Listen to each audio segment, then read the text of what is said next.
నిధి అగర్వాల్ ఇటీవల ఓ ఇంటర్వ్యూలో ఆశ్చర్యకరమైన వ్యాఖ్యలు చేసింది. మున్నా మైకేల్ చిత్రం కోసం తన బాలీవుడ్ తొలి ఒప్పందం సమయంలో ఎదుర్కొన్న అసాధారణ నిబంధనను వెల్లడించింది. తన అనుభవాన్ని పంచుకుంటూ, నా సినీ జీవితం బాలీవుడ్ చిత్రం మున్నా మైకేల్ తో ప్రారంభమైంది. ఇందులో నేను టైగర్ ష్రాఫ్ సరసన ప్రధాన నటిగా నటించాను. ఈ ప్రాజెక్టుకు అంగీకరించిన తర్వాత నిర్మాతలు నన్ను ఒక ఒప్పందంపై సంతకం చేయించారు. అందులో సినిమా నిర్మాణ సమయంలో అనుసరించాల్సిన కొన్ని నియమాలున్నాయి. వాటిలో నో డేటింగ్ నిబంధన కూడా ఉంది. అంటే ఈ నిబంధన అర్థం ఏంటంటే, సినిమా షూటింగ్ సమయంలో నేను ఆ హీరోతో డేటింగ్ చేయకూడదు. ఆ సమయంలో నేను దానిపై పెద్దగా దృష్టి పెట్టలేదు, కానీ తర్వాత దాని వెనుక ఉన్న కారణాన్ని నేను పూర్తిగా అర్థం చేసుకున్నప్పుడు షాక్ అయ్యాను. షూటింగ్ దశలో ప్రధాన నటుల మధ్య ఎటువంటి ప్రేమ ప్రమేయం ఉండకుండా ఉండటానికి నిర్మాతలు నన్ను ఆ ఒప్పందంపై సంతకం చేయమని కోరుకున్నారు. ఎందుకంటే అది సినిమా దృష్టి నుంచి దృష్టి మరల్చగలదని వారు విశ్వసించారు.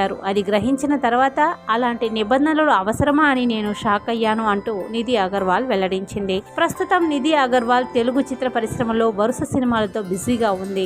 ఆమె పవన్ కళ్యాణ్ తో కలిసి హరిహర వీరమల్లు, ప్రభాస్ తో కలిసి రాజా సాబ్ లో నటిస్తోంది. పూరి జగన్నాథ్ దర్శకత్వం వహించి రామ్ తో కలిసి నటించిన ఇస్మార్ట్ శంకర్ సినిమాలో ప్రధాన నటిగా ఆమె నటించిన తర్వాత ఆమెకు బాగా అవకాశాలు పెరిగాయి. ఈ సినిమా ఆమెకు గణనీయమైన గుర్తింపును తెచ్చిపెట్టింది. ఈ సినిమా తర్వాత ఆమెకు భారీ బడ్జెట్ ప్రాజెక్టులో అవకాశాలు లభించిన సంగతి తెలిసిందే.